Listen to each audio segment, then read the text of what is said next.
إن الحمد لله نحمده ونستعينه ونستغفره ونعوذ بالله من شرور أنفسنا ومن سيئات أعمالنا من يهده الله فلا مضل له ومن يضلل فلا هادي له وأشهد أن لا إله إلا الله وحده لا شريك له وأشهد أن محمدا عبده ورسوله يا أيها الذين آمنوا اتقوا الله حق تقاته ولا تموتن إلا وأنتم مسلمون يا أيها الناس اتقوا ربكم الذي خلقكم من نفس واحدة وخلق منها زوجها وبث منهما رجالا كثيرا ونساء واتقوا الله الذي تساءلون به والأرحام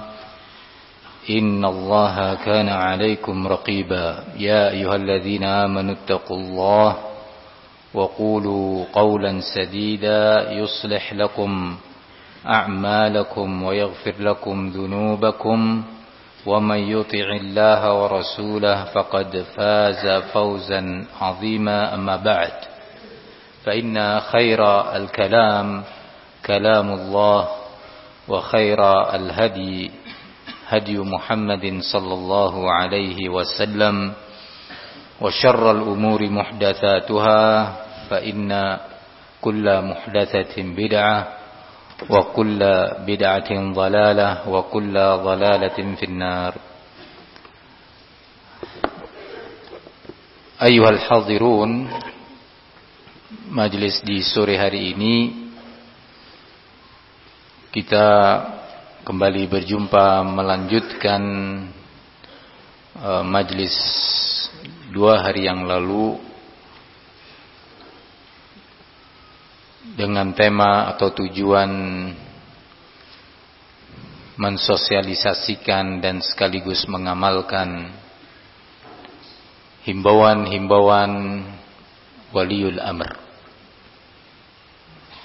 Sudah disebutkan dalam majelis yang lalu bahwa ini adalah salah satu bentuk dan bukti pengamalan ahli sunnah terkait salah satu prinsip manhajnya yang penting, yaitu as-sam'u wat ta'ah li wulatil umur fil ma'ruf, untuk tetap taat dan patuh kepada pemerintahnya dalam perkara yang ma'ruf, bukan perkara yang mungkar, dalam perkara yang sesuai dengan bimbingan Al-Quran dan Sunnah, bukan pada perkara yang menyelisihi Al-Quran dan Sunnah. Kita sering menyampaikan, mengkaji prinsip manhaj yang sangat agung dan penting ini. Dalam banyak kesempatan kita memang dituntut untuk mewujudkannya. Semoga Allah Tabaraka wa Ta'ala selalu mencurahkan taufik dan juga hidayahnya untuk kita selalu mengamalkan apa yang kita pelajari dan kita sampaikan. Hal ini terkait dengan apa yang sudah tidak asing lagi di masyarakat Indonesia, bahkan penduduk dunia secara umum, yaitu datangnya sebuah wabah penyakit yang sudah dinilai sebagai wabah yang mendunia. Statusnya sudah dikatakan sebagai pandemik, wabah yang menyeluruh, mengenai keumuman wilayah,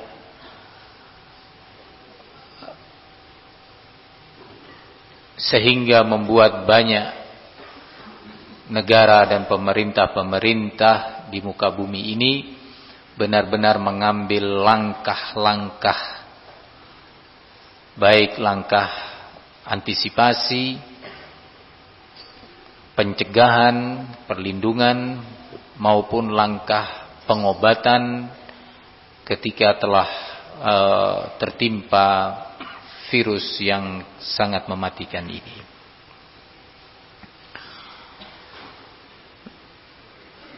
Telah disebutkan pula dalam pertemuan yang lalu bahwa dalam perkara ini kita tidak boleh ifrat, berlebihan, sehingga menimbulkan kegaduhan dan kepanikan yang tidak pada tempatnya. Sehingga justru kepanikan dan kegaduhan itu menjadi sebuah potensi baru.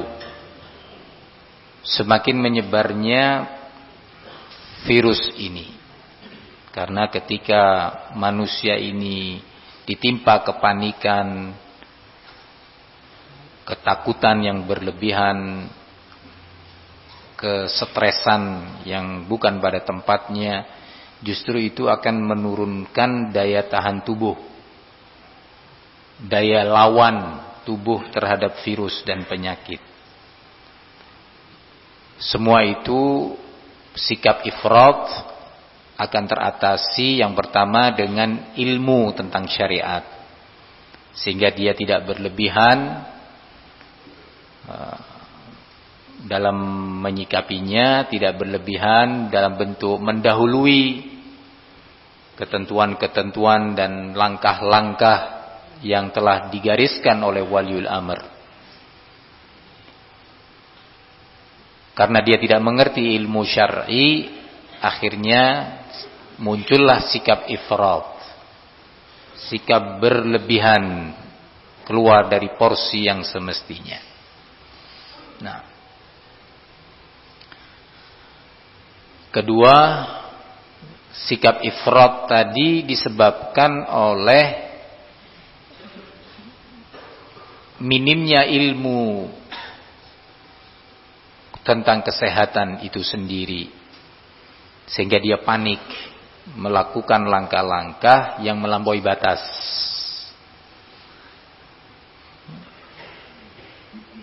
Sikap ifrat itu juga berlebihan disebabkan antara lain juga oleh beredarnya informasi-informasi yang tidak bisa dipertanggungjawabkan secara ilmiah, baik isi atau substansinya maupun sumber beritanya.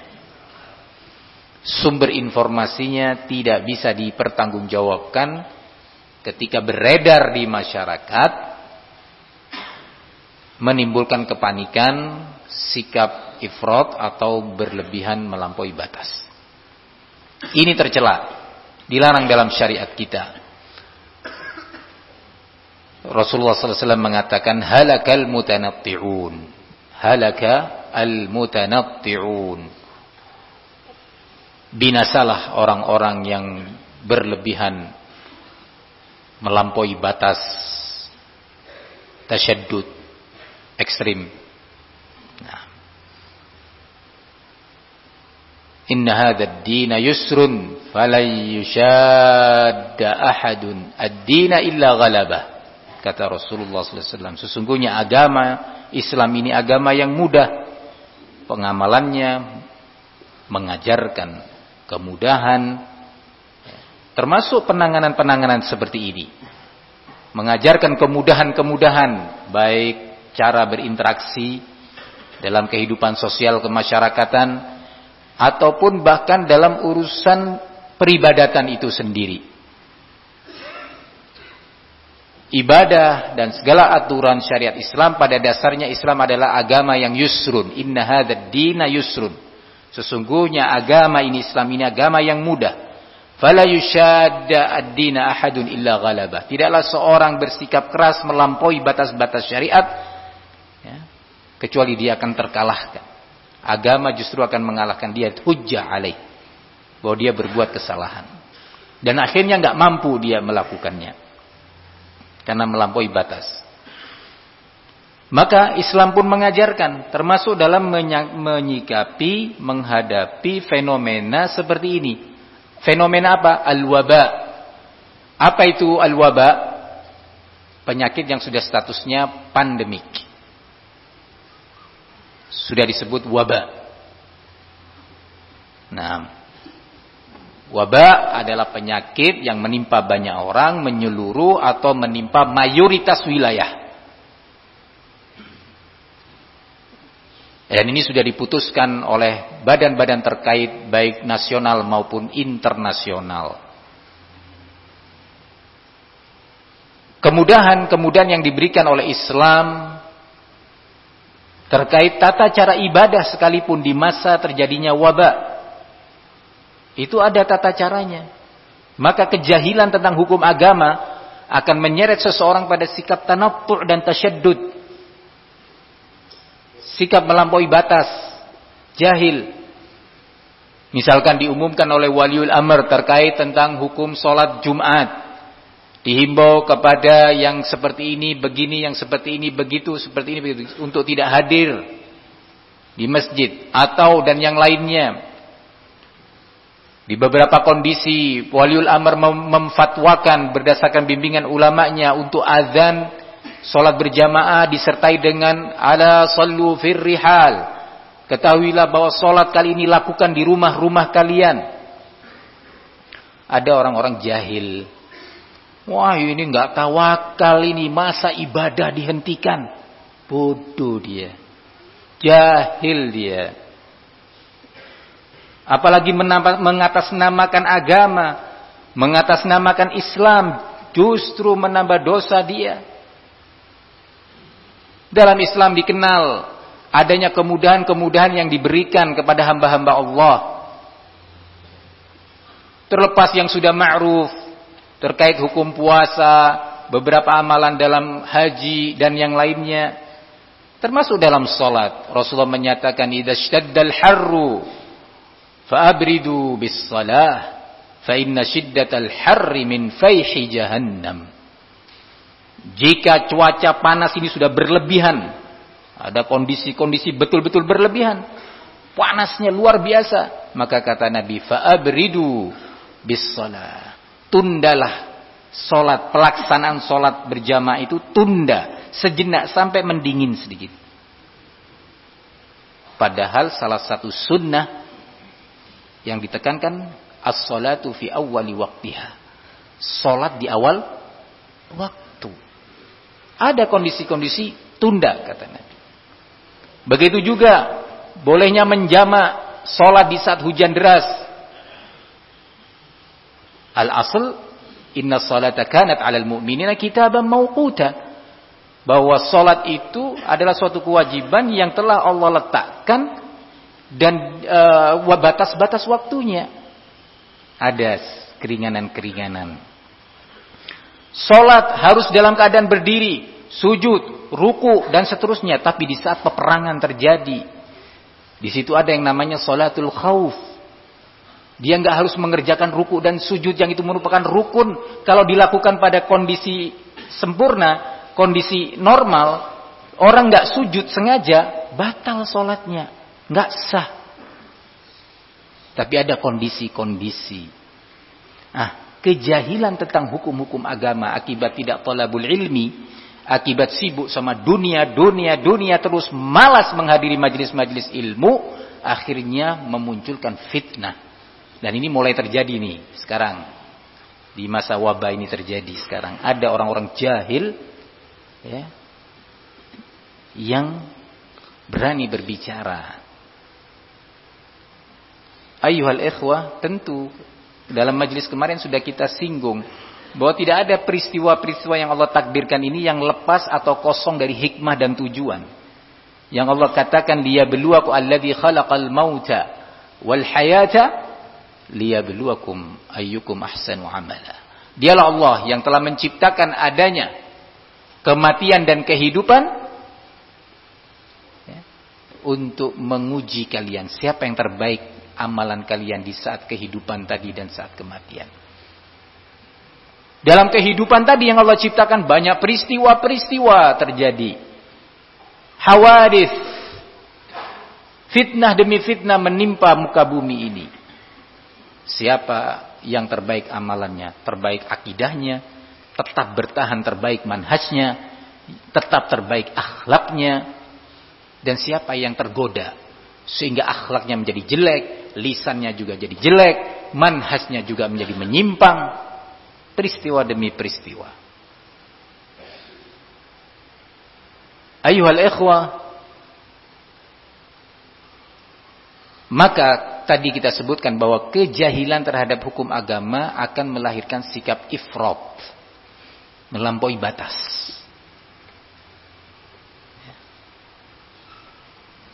Seperti beberapa pihak yang ekstrim, jahil tentang hukum agama, akhirnya jatuh dalam sikap membid'ahkan orang, mentakfir orang, menghizbi-hizbikan orang, dan seterusnya. Sikap ifrat terjadi dengan sekian contoh peristiwa. Falnasta'idz nahnu jami'an billahi azza wa jal minal fitan. Kita semua hendaknya segera berlindung kepada Allah dari berbagai fitan yang terjadi. Nah, ayuhal ikhwah, lawan dari sikap ifrat adalah sikap tafrit, yaitu sikap mengenteng-entengkan atau menganggap remeh sebuah permasalahan. Munculnya juga seringnya karena kejahilan. Jahil dia tentang suatu masalah sehingga dia menganggap remeh.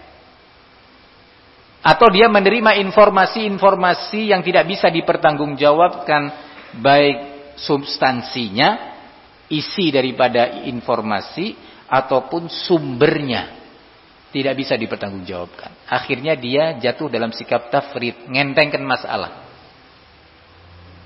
Kalau yang tadi ifrat, berlebihan, melakukan ini, itu, melampaui batas. Akhirnya menimbulkan was-was yang berlebihan, stres, menimbulkan kegaduhan. Kalau ini tafrid, seperti yang tadi kita contohkan. Tafrid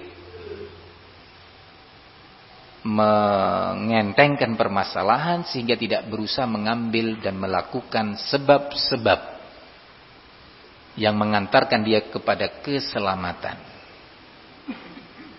Karena jahil, baik jahil tentang hukum syar'i, nggak tahu dia bahwa syariat mengharuskan begini dan begitu, dia jahil, dikiranya justru yang dia lakukan dengan sikap mengenteng-entengkan tadi, meremehkan, itulah yang syar'i. Padahal tidak demikian syariat, justru syariat mencela cara Anda bersikap.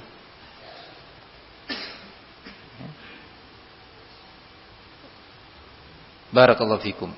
Ini semuanya barakallahu fikum dilarang dalam syariat kita. Dalam kesempatan ini kembali saya ingatkan beberapa poin yang telah lalu terkait kewajiban kita beriman kepada takdir. Silakan diingat kembali, didengar kembali apa yang sudah sempat disampaikan, baik melalui majelis ini atau majelis-majelis lain yang disampaikan oleh asatidzah ahli sunnah hafizahumullah. Yang kedua, permasalahan kewajiban menjalankan himbauan apalagi perintah waliul amr.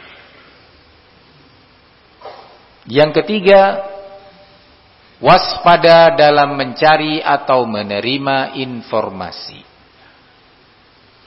Jangan dari pihak-pihak yang tidak bisa dipertanggungjawabkan. Dalam kondisi sekarang yang terjadi ini, informasi yang terekom, yang benar-benar bisa diterima adalah yang datangnya dari waliul amr. Terekomendasi secara fakta dan kenyataan, terekomendasi secara syariat.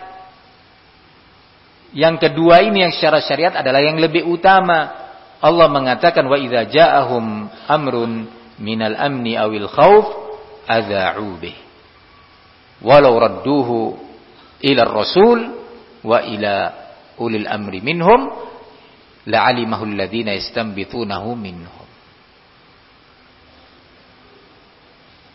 Jika datang kepada mereka, yakni orang-orang yang gampang menceritakan, mengomentari dan seterusnya sebuah berita, informasi baik berita tentang keamanan, kesejahteraan, ya. Termasuk kasus virus ini. Oh, enggak aman kok, virus ini enggak bahaya. Dari mana ini informasinya? Dari tim dokter Eropa. Siapa tim dokter Eropa itu? Oh, ini enggak bahaya, enggak seperti yang diberitakan, enggak apa-apa, pergi ke sana kemari, enggak perlu pakai ini atau itu, enggak perlu melakukan ini dan itu terlalu berlebihan karena virus ini kekuatannya hanya sekian, dalam waktu sekian dia akan mati dengan sendirinya. Dari mana kamu dapat itu dan menginformasikan ke sana kemari? Oh, ini tim dokter Eropa siapa?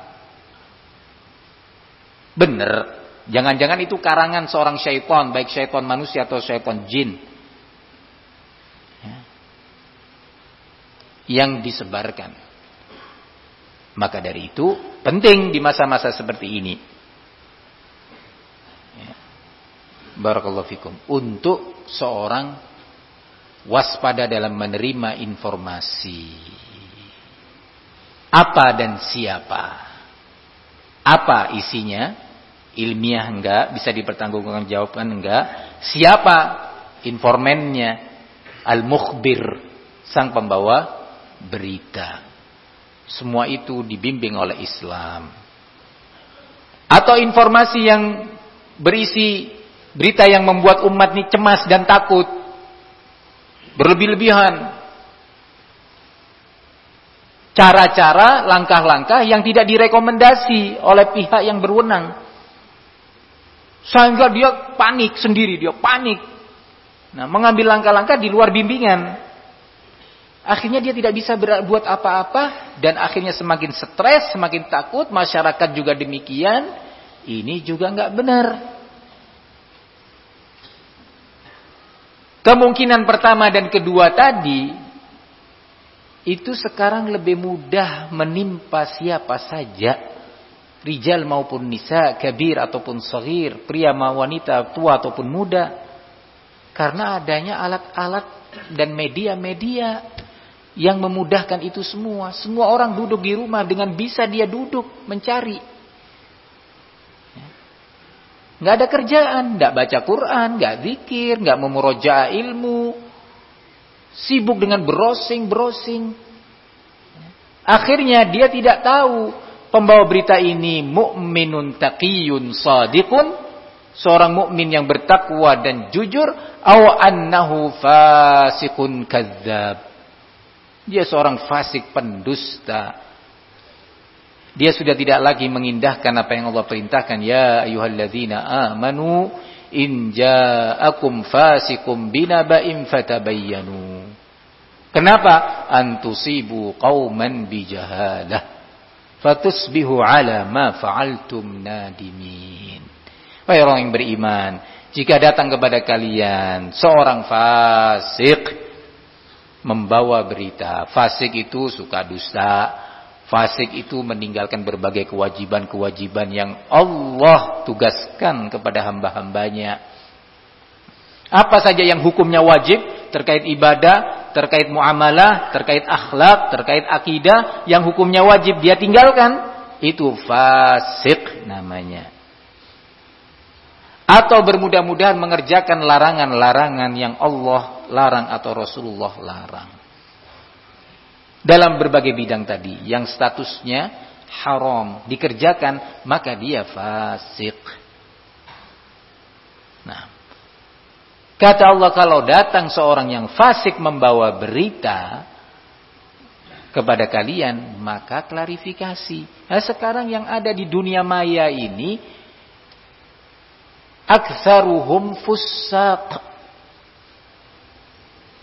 Mayoritasnya orang-orang fasik, bahkan tidak sedikit dari kufar, orang-orang kafir yang memang sengaja ingin melemahkan muslimin, membikin carut-marutnya muslimin, ingin mengadu domba muslimin, menjadikan umat Islam saling mencurigai,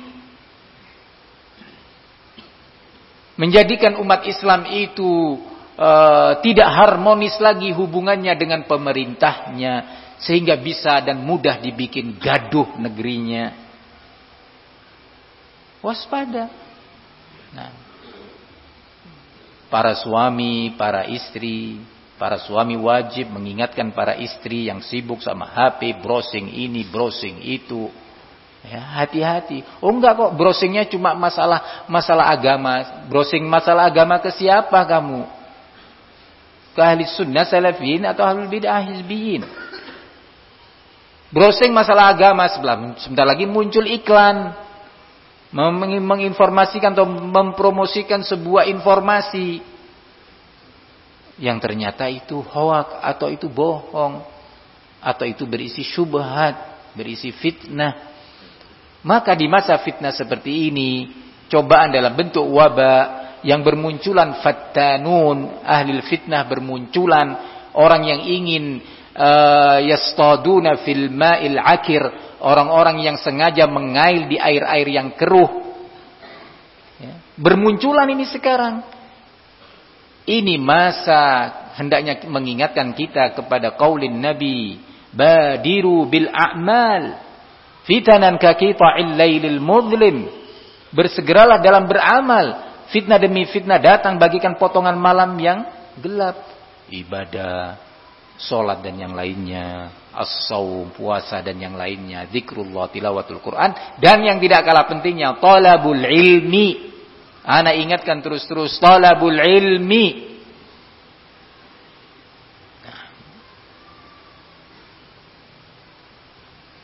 Sering ana sampaikan, orang yang malas talabul ilmi dalam banyak kasus fitan, dia adalah sumber fitnah. Ana ingatkan berulang kali. Nah, ini juga masalah yang serius sekarang. Ingatkan istri-istri, baik browsing secara langsung atau chatting dalam grup-grup keluarga, teman ataukah yang lainnya. Jangan gampang-gampang memberi informasi-informasi yang enggak jelas sumbernya. Ayuhal ikhwah, Nabi kita mengatakan kafa bil mar'i kadziban an yuhadditsa bi kulli ma sami'. Cukup bagi seorang dikatakan telah melakukan dusta, dia sebagai pendusta kalau dia gampang menceritakan semua yang dia ceritakan, yang dia dengar. Dia dengar cerita, baca ini cerita, browsing itu share ke sana. Ada orang ngirim informasi, kirim lagi ke sana kemari. Kafa bil mar'i kadziban ayuhadditsa bi kulli ma sami'a. Ayuhal ikhwah, terkait dengan masalah ini penting sekarang kita mendengarkan penjelasan beberapa asatidzah dan tim dokter kita terkait himbauan waliul amr. Kemudian sekaligus di situ akan diumumkan dan dijelaskan langkah-langkah yang akan dan telah diambil oleh pondok kita, dan juga diharapkan ma'ahid, pondok-pondok pesantren lainnya salafiyin di Indonesia bisa juga melakukan upaya-upaya tersebut. Kepada teman-teman dokter, tafadhol. Nah, tafadhol Dr. Jamil dan Dr. Dedi, tafadhol. Nah,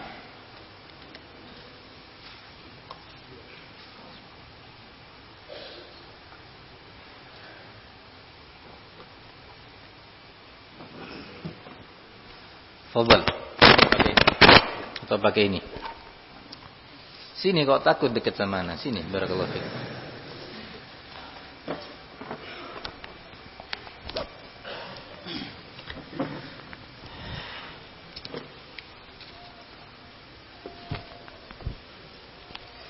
Bismillah. Alhamdulillah, salatu wassalamu ala Rasulillah wa ala alihi wa man wala. Asyhadu an la ilaha illallah wa la syarika lah, asyhadu anna Muhammadan abduhu rasuluh. Terkait dengan musibah mungkin yang menimpa di berbagai wilayah negara, termasuk di negeri kita ini, di negeri Indonesia, yaitu wabahnya suatu penyakit yang dinamakan coronavirus disease atau disingkat COVID.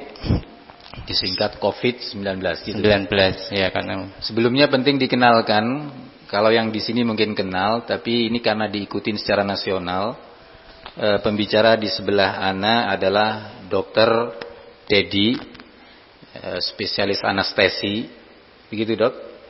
Nah, ya, yang membantu teman-teman Salafin menjelaskan tentang aturan dan himbauan pemerintah. Tafadhal Dr. Dedi. Dengan semakin mewabahnya penyakit ini dengan di berbagai wilayah termasuk negeri Indonesia ini, dalam hal ini pemerintah Indonesia melakukan upaya yang patut disyukuri, yang cukup serius, baik melalui keputusan presiden ataupun dalam bentuk surat edaran ataupun surat keputusan dari jajaran kementerian.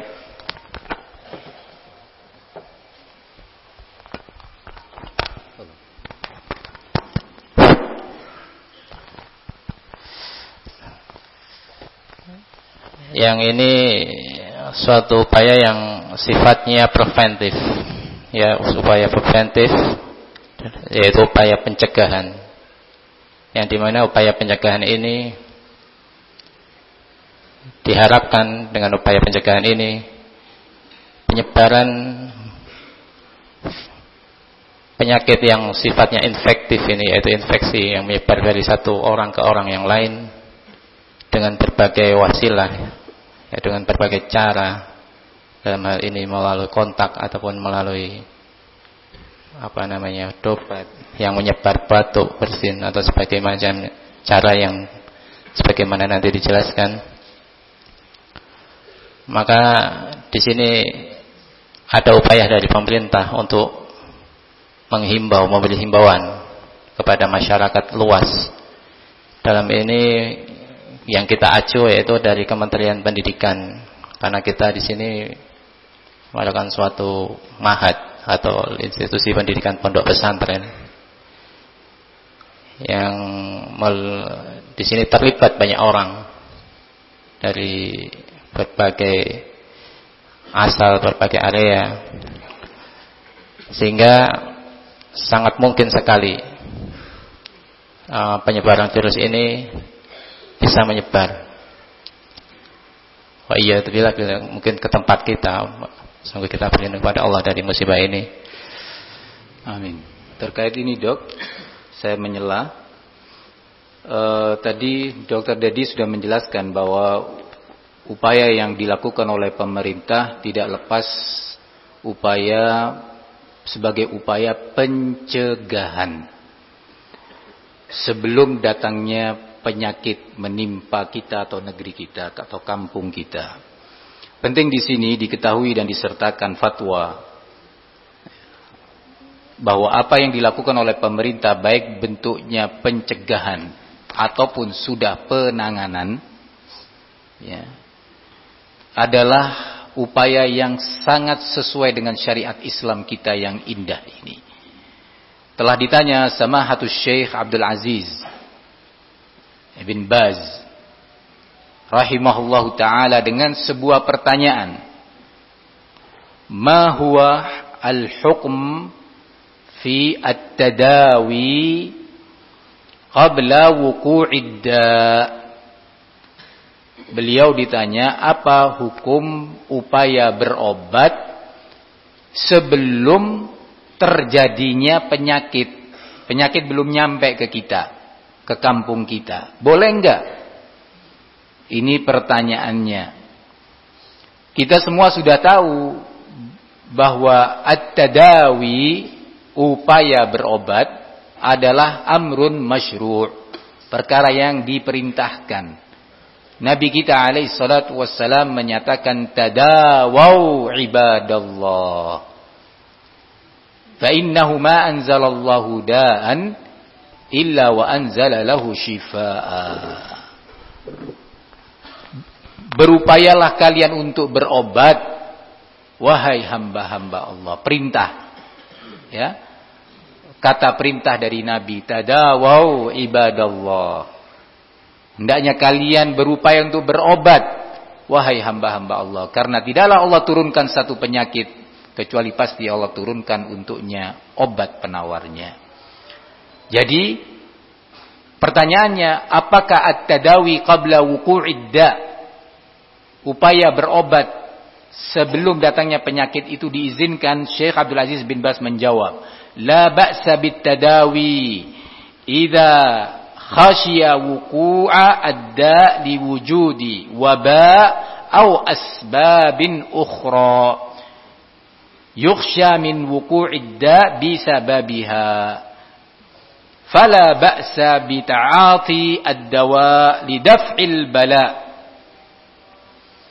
Boleh, kata beliau, berupaya berobat jika dia khawatir ya, terjadinya sebuah penyakit disebabkan wabah, pandemik, atau sebab-sebab lainnya. Maka boleh berupaya untuk berobat dalam rangka menolak bala tersebut, musibah tersebut, alladzi yukhsha minhu, yang dikhawatirkan. Kemudian beliau menyebutkan dalil.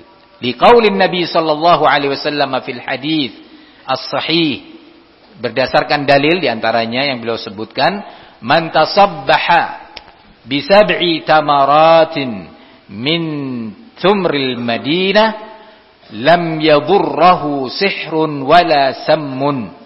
Barang siapa yang di pagi hari dia makan 7 butir kurma dari kurma-kurma Madinah, maka tidak akan mencelakakan dia sihir apapun atau racun penyakit apapun. Syekh memberi penjelasan, wa hadza min babi daf'il bala qabla wuqu'ihi. Ini adalah jenis upaya menolak bala, menolak musibah sebelum terjadinya. Boleh. Sehingga apa yang dilakukan sekarang ini bagian daripada daf'ul bala qabla wuqu'ihi. Kepada orang-orang yang masih ingin bersikap ilmiah dan takut kepada Allah, maka ikutilah nasihat-nasihat para ulama yang berdasarkan dalil-dalil. Tentu di situ ada beberapa dalil lainnya, namun setidaknya ini sebagai salah satu dalil fatwa beliau, termasuk hadis yang kita sebutkan tentang al-majdum, orang yang tertimpa penyakit lepra atau kusta, untuk setiap orang berupaya menghindar, lari darinya, itu adalah sebagai bentuk upaya pencegahan. Begitu juga larangan Nabi SAW dalam hadis Usama bin Zaid yang menyebutkan tentang wabah at-ta'un. Bahwasanya wabah itu adalah azabun ursila ala man kana qablakum. Azab wa rahmatan wa ja'alahu Allahu rahmatan lil mu'minin, dan Allah jadikan dia sebagai rahmat terhadap kaum mukminin. Kemudian disebutkan di situ upaya-upaya. Dilarang untuk masuk ke tempat yang ditimpa wabah, ke negeri yang ada wabah, jangan kita safar ke sana, dan yang ada di sana janganlah keluar. Ini semua termasuk bagian-bagian daripada al-akhdhu bil asbab, upaya menempuh cara-cara menyelamatkan diri, pencegahan-pencegahan sebelum menimpa dirinya. Barakallahu fikum. Mungkin demikian kepada Dr. Dedi, tafadhol bisa dilanjutkan. Bahwa upaya yang dilakukan pemerintah adalah upaya pencegahan dan kemudian penanganan.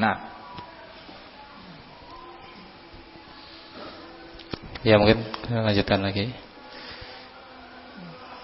Ya, kita sudah mengetahui mungkin dari berbagai sumber, baik media sosial ataupun yang lain, tentang bahayanya coronavirus disease ini atau penyakit corona, virus corona. Betapa mudah sekali atau betapa cepat sekali ketika dia terinfeksi pada seseorang, kemudian dia menimbulkan suatu kegawatan hingga terjadi suatu penyakit pneumonia atau yang gagal nafas dan sampai pada sepsis atau infeksi yang serius. Sehingga maka dan begitu cepatnya pula ketika sudah menginfeksi satu orang, kemudian ketika kontak dengan satu orang yang lain dia akan mudah sekali menyebar. Maka di sini pemerintah melakukan upaya bagaimana supaya penyakit ini tidak mudah menyebar dari satu orang ke orang yang lainnya, dari satu kota ke kota yang lainnya. Melakukan upaya yang cukup serius di sini. Dan kita sudah dengar pola di negara-negara lain juga seperti itu. Maka di negeri kita, di negeri Indonesia ini, dalam ini Kementerian Pendidikan yang memberikan instruksi atau himbauan yang sifatnya himbauan kepada institusi pendidikan dimanapun berada, baik dari level provinsi sampai di level kota, daerah, kabupaten, untuk melakukan upaya-upaya pencegahan, upaya terjadinya penularan coronavirus disease ini dari orang ke orang. Berbagai upaya yang dilakukan itu tertulis dalam sebuah surat edaran yang diterbitkan oleh Kementerian Pendidikan yang menjadi acuan kita di sini untuk melakukan tindakan upaya pencegahan di pondok kita ini, di mana Kementerian Kesehatan ini memberi beberapa acuan, beberapa protokol yang di situ hendaknya dilakukan setiap institusi pendidikan dalam upaya mencegah terjadinya penyebaran virus corona ini, penyakit virus corona ini. Ada beberapa poin yang dijadikan acuan atau yang disampaikan oleh melalui surat edaran Kementerian Pendidikan ini. Saya bacakan aja. Yang pertama, mengoptimalkan peranan UKS. Alhamdulillah di tempat kita sudah ada UKS ya, yang berupaya untuk menyaring, memberikan upaya yang bersifat kuratif, yaitu mengobati, promotif ataupun preventif.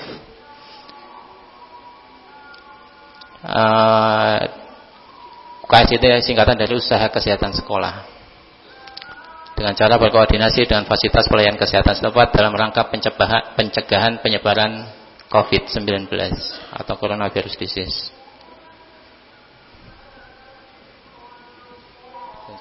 Nah ini adalah poin pertama, himbauan dari Menteri Pendidikan Indonesia, Pendidikan Nasional Indonesia.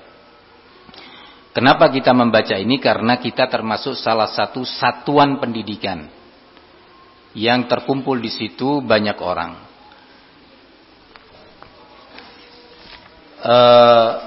Poin pertama tadi disebutkan, walaupun sebenarnya di situ ada himbauan dari presiden pada kemarin ya, mengeluarkan keputusan presiden atau kepres. Berarti ini sudah darurat, serius. Mengeluarkan kepres, keputusan presiden nomor 7 tahun 2020. Apa isinya? Yaitu tentang gugus tugas percepatan penanganan coronavirus disease 2019 atau disingkat COVID-19. Singkatan dari coronavirus disease 2019 menjadi COVID-19. Nah, kemudian ini langsung diinstruksikan oleh Presiden kita Bapak Joko Widodo, semoga Allah memberikan pertolongan dan hidayahnya kepada beliau.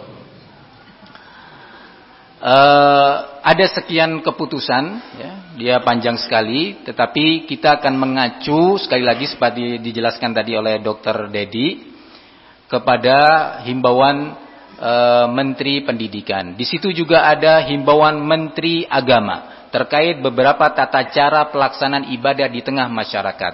Di situ juga ada himbauan dari IDI, Ikatan Dokter Indonesia. 6. Terkait permasalahan pendidikan juga. Nanti akan dijelaskan satu persatu. Bahkan sekarang ini di beberapa provinsi sudah diumumkan diliburkannya sekolah-sekolah. Diliburkannya sekolah-sekolah. Di negara Saudi Arabia seluruh kegiatan pendidikan secara langsung sudah diliburkan. Nah, bahkan kegiatan ibadah di beberapa masjid dilakukan pembatasan. Dilakukan pembatasan yang semoga nanti bisa disebutkan dalam uraian. Semua itu dalam langkah upaya preventif, pencegahan, at-tadawi qabla al-wuqu', upaya berobat sebelum terjadinya penyakit. Tadi disebutkan yang pertama adalah himbauan dari Menteri mengoptimalkan peran UKS. Peran UKS di sekolah-sekolah. Alhamdulillah kita punya UKS dan alhamdulillah sekarang terus akan ditingkatkan baik peralatannya maupun jam kerjanya semuanya akan ditingkatkan insyaallah. Ya, barakallahu fikum. Ini upaya pondok kita merespon himbauan pemerintah Indonesia melalui Menteri Pendidikan Nasional. Nah, demikian yang pertama. Kemudian berikutnya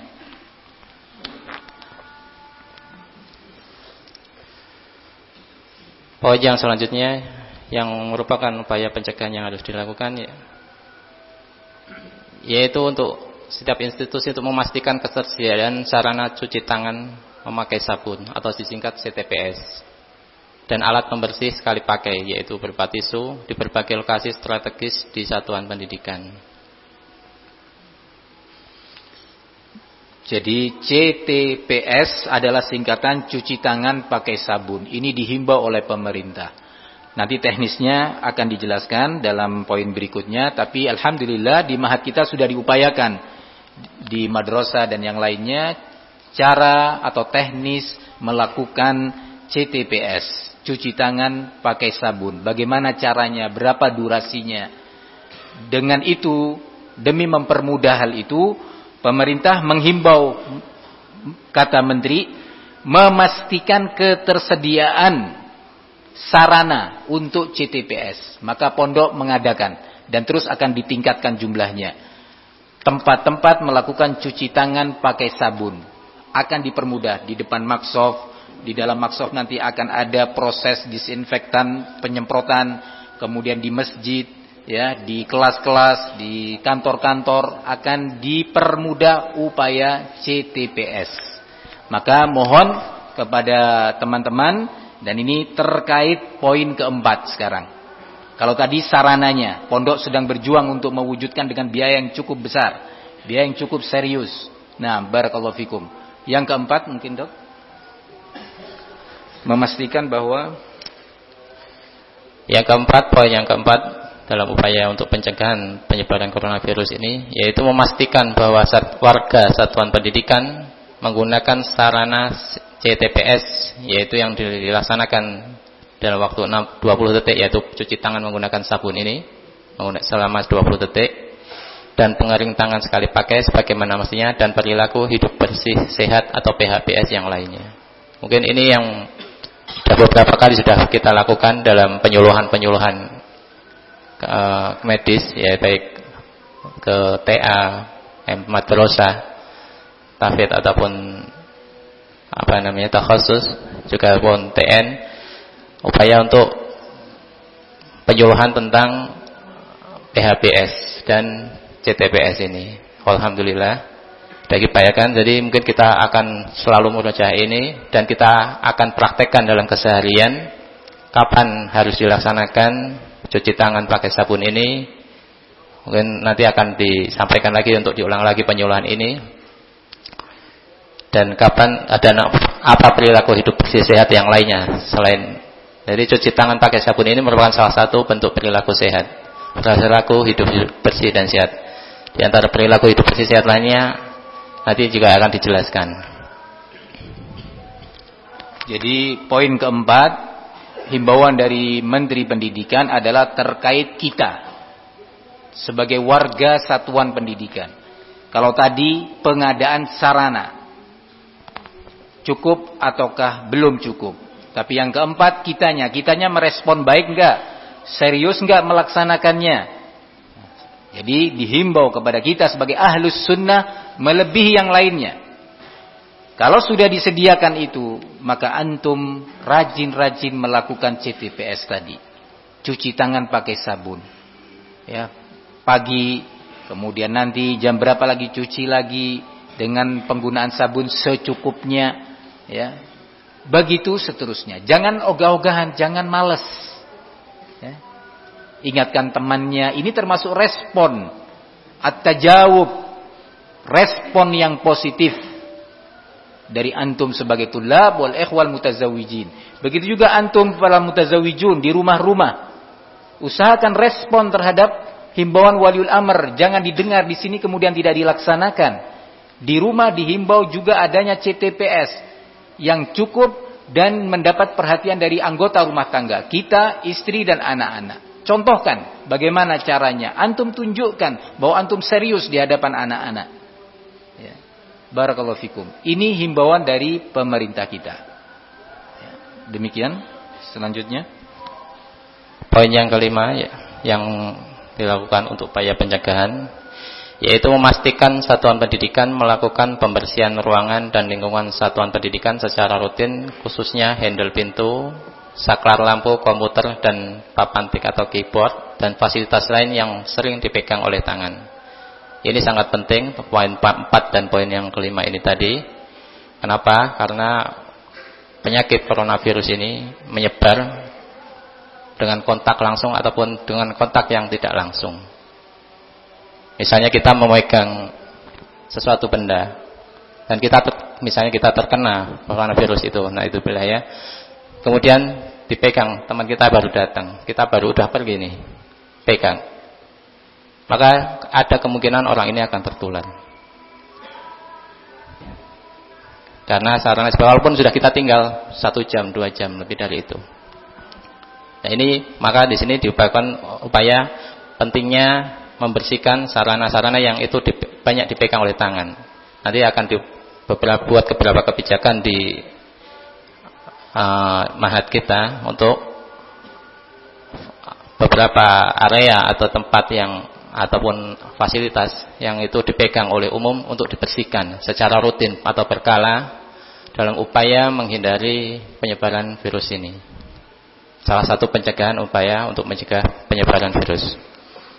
Dan poin CTPS ini tadi juga sangat penting. Kenapa? Karena setelah kita megang, mungkin kita entah itu benda itu terinfeksi atau tidak terinfeksi, dengan kita cuci tangan, insya Allah tangan kita akan jadi bersih dan virus itu akan mati. Apabila kita rajin dengan kita mau makan atau mau menyentuh wajah kita mencuci tangan, sehingga kita akan harapannya akan terhindar dari penyebaran virus itu. Nah, sekali lagi pemerintah atau Menteri Pendidikan menghimbau kita sebagai pengurus satuan pendidikan memastikan bahwa satuan pendidikan benar-benar telah melakukan pembersihan ruangan dan lingkungan ya, secara rutin. Handle pintu, tahu handle pintu, pegangan pintu, pintu kelas, pintu asrama, pintu toilet, hammamat, ya. Kemudian saklar lampu, ya, saklar mirwaha, kipas angin, ya, papan tulis dan seterusnya, tembok, dinding tempat antum memegang. Ini dihimbau oleh pemerintah untuk rutin dibersihkan dengan disinfektan. Nah, termasuk yang dihimbau oleh Kementerian Agama ya, dan juga Dewan Masjid Indonesia atau DMI agar masjid-masjid tidak memakai karpet-karpet. Karena antum melihat hari ini karpet dibersihkan, disemprot, kemudian digulung ya. Dan lantai ini harus setiap hari secara rutin dipel dengan disinfektan, bukan dengan air biasa. Nah, himbauan. Ini semua dalam rangka tadi yang disebutkan langkah-langkah preventif. Kami memohon, pengurus dan asatidzah memohon kepada para tullab, kepada para musyrif, pengurus dan mutazawwijun untuk mewujudkan, memudahkan dan membantu terlaksananya ini semua. Sekali lagi, sangat dimohon. Nah, bahkan menteri mengatakan gunakan petugas yang terampil menjalankan tugas kebersihan ini tadi. Dan gunakan bahan pembersih yang sesuai untuk keperluan tersebut. Dihimbau. Terampil, kita latih insyaallah teman-teman untuk terampil. Bagaimana cara membersihkannya. Cara ngepelnya bagaimana. Asrama antum, tempat tidur. Tadi dokter menjelaskan bahwa penularannya bisa melalui itu tadi, benda-benda. Antum gak menyangka, gak ada orang batuk di sebelah ana, gak ada yang flu tadi di sebelah ana. Nah, tapi dia bisa menular melalui orang yang terkena virus ini, batuk atau bersin atau yang sejenisnya melekat di meja. Kemudian antum duduk atau memegang meja. Atau melekat di dinding saat dia bersin lewat dekat dinding. Antum pegang dinding. Kemudian antum tidak segera mencucinya dengan CTPS tadi. Nah, disitulah proses-proses penularannya. Nah, terbayang insyaallah. Maka sekali lagi, poin kelima ini menteri mengingatkan keseriusan seluruh anggota satuan pendidikan. Nah, kemudian yang lainnya, ada yang perlu dijelaskan di sini, Ustaz Raifi, fadhal.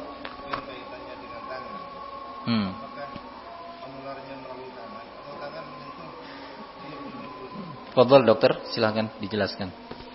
Dokter Jamil, silakan. Sebenarnya tempat penularan atau port entry untuk kuman atau virus ini adalah mukosa. Dalam hal ini meliputi mulut, hidung, dan mata. Atau juga bisa melalui kulit yang terluka.